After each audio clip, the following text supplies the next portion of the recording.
Every year, around 11 million metric tons of plastic enter the ocean. That's roughly the equivalent of one garbage truck full of plastic being dumped into the sea every minute.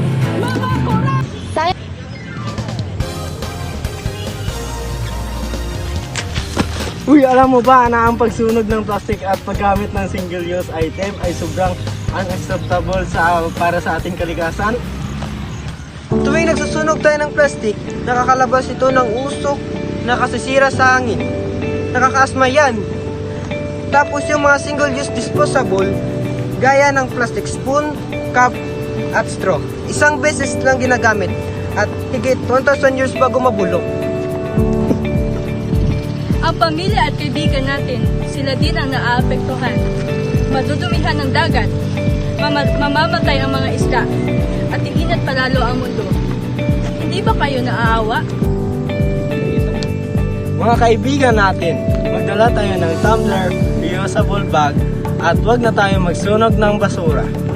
Small action, big impact. Iwasan natin ang unacceptable para sa ating future. Let's choose better!